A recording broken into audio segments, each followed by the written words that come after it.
I should.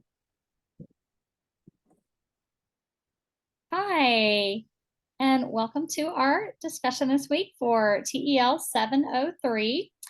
So this week we looked at Lee's questions about the educational research community. Our first question up is, how can we study an educational or learning system as a system rather than thinking only about individual parts? So I answered part of this in the pre-reflection as well as after reading. And I really think that continuously questioning and defining our boundaries, in particular, Lee's discussion on the whole neuroscience, cognition, cultural psychology, and specifically her adaptation through multiple pathways, when she started talking about epigenetics, that really pushed me to think outside of my current boundaries. I am grappling like with how something like epigenetics applies to my contacts and my problem of practice. I know about epigenetics through my sister as a dentist. She actually studied it, so I have kind of an in-depth view of what that is. But I'm trying to think about like how perspectives and attitudes of educators towards technology, technology integration, professional development, PLCs and PLNs, which is my problem of practice, like how that would relate to like epigenetics. And then the last thing I'll just say about this is Cillier's pointing out when he talked about, if he's like, we can't possibly ever understand every part of a system, and so I'm like, well, then how, why are we doing it? But then he followed that up with like the quote that really stood out to me was, this gap should serve as a creative impulse that continually challenges us to transform our models, not as a reason to give up. So I just think this just awareness of it, talking as we are, and constantly questioning our boundaries and learning about it is how that's how we answer that question. Yeah, I agree with you. I think, like I told you off the night, the exposure to such philosophical thinking has stretched my brain, I guess, because for all of this time, for like nearly 20, almost 25, 30 years in practice, everything is so much more from an applied perspective for me that like to get back into the space is a little bit difficult. But I found Lee's article to be my favorite of this week. And I think it's probably because for me, it's sort of like validating the work that I've been doing in the field of youth development. So like when like I don't know how not to think in systems, and I don't know how. I was trying to understand like how that's come apart, how that came to be. um but this idea that systems are, in my words, systems are constellations of nodes and relationships. They are not just a heap of stuff. It's not like taking a, when I talk to students about systems and systems thinking, I'm like, what's the difference between taking a heap of junk and just putting it on the table versus when you think about, let's just say the college, what are all the different people, who are all the different people and departments that you have to interact with, and then what are the relationships that they have?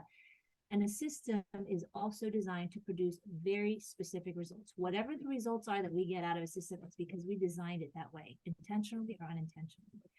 When we think about the system of education, who is that system designed for? Who is it supposed to be designed for? It is supposed to be designed for students. And yet, because systems are complex, and like we learned last semester, right, subsystems exist within systems, and like they each have their own set of goals and outcomes, but how do you manage to still maintain the student at the center? So anyways, her whole conversation around better understanding human learning and development from through a very nuanced and rich perspective made total sense to me, because it's the only way I know how to think. And I feel like, when I was working with Big Brothers Big Sisters and then some research, what I came to see like right in front of my face was how we as a community, as a society, have misunderstood and mislabeled students from marginalized communities as being unable to learn. They are less than, they are unable to learn, they are cognitively deficient. And that's where the story would end. But then when you started to get into human development, adolescent development, and understand the context, and particularly the work that I got to do around ACE, which are adverse childhood experiences and trauma, and how certain traumatic events leave markers and impact, like non-cognitive development impacts cognitive development. It was like just the most, that's like the most black and white thing that I took away from that experience. And it's just written all throughout her piece, but in much bigger and sophisticated words and phrases. But this idea of really seeing things from like a risk resilience perspective, that made so much sense to me. And the idea that we are not, even us as humans, we are not just a collection of cells and physiological systems, but that we exist in context with one another. And that produces very different meanings for people. So anyways, I could go on and on, but just I as much as I struggled reading it, I understood what she was trying to get at. So I guess her next question for us was, why is it important for us to think about things as systems and not just as individual parts? And I just, in my notes, I had just written, well, because that's just bad. Just, we're full of biases. We make the wrong assumptions. We collect the wrong data. We form the wrong conclusions when we see things from just one corner of the room and we're not thinking about the whole. It sounds basic, but that's what I had just, that's what came to my mind. So what about you, Kelly? What do you think? No, I completely agree with you. And what you were talking about earlier in your response earlier about, which by the way, you completely addressed epigenetics when you were talking about ACE and like markers and like that's like what it is. And it gets passed down like generation to generation. It's like non-genetic, non-scientific things. It's like external environmental things that cause how you act later. But no, and what you were talking about like who is education, who is the system designed for? The student.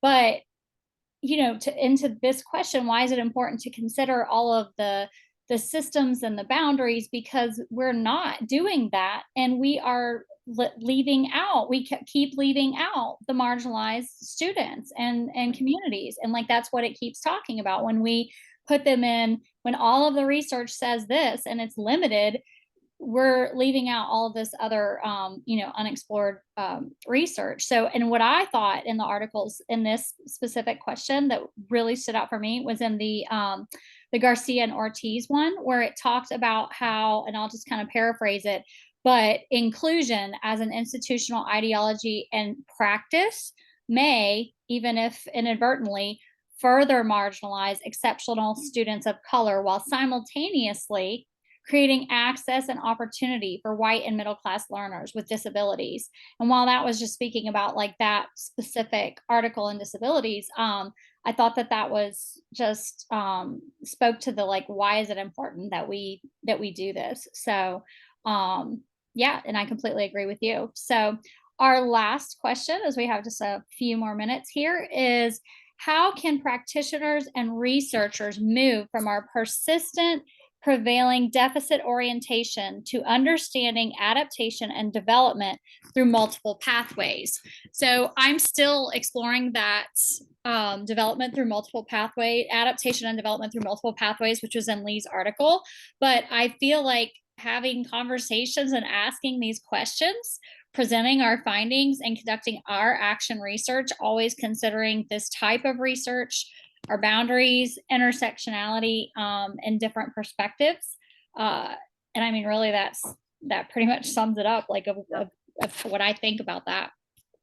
I think, like you said, like first it's just being aware, just being self-aware. And I guess that's one of the main tenets of this course and of 711, which is just to have us stop, pause, and recognize what we come to our pops with.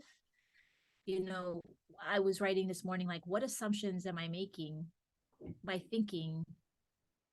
What assumptions am I making and about the problem that I've chosen? And I'm like, I'm not making assumptions. I'm like, okay, I must be making some assumptions. I must be coming in with some feeling. What's that feeling? It's not bad or good, but just what is it?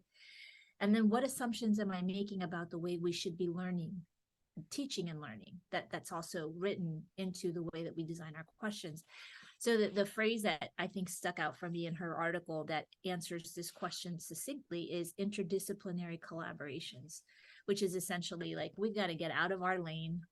We got to recognize that there are a lot of lanes on this highway that that get us from here to there, and what are we doing? So by way of professional development, by way of immersions, by way of, oh gosh, I hate to even think about going over to Etienne Wenger's book, but like the whole thing about boundaries, I can't go there, but this whole thing about boundaries, like how we get closer to other communities of practice, to understand.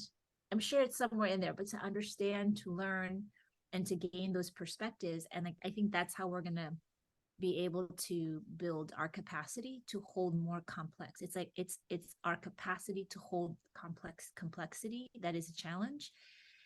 And it is hard. Like, I don't know, the intersectionality article keeps, like, we can keep dicing and slicing and dicing and slicing. It's not just black, and it's not just black, but it's black women, or black women that are queer, and it's just like it keeps going and going and going. But if we don't do that, then we're missing realities.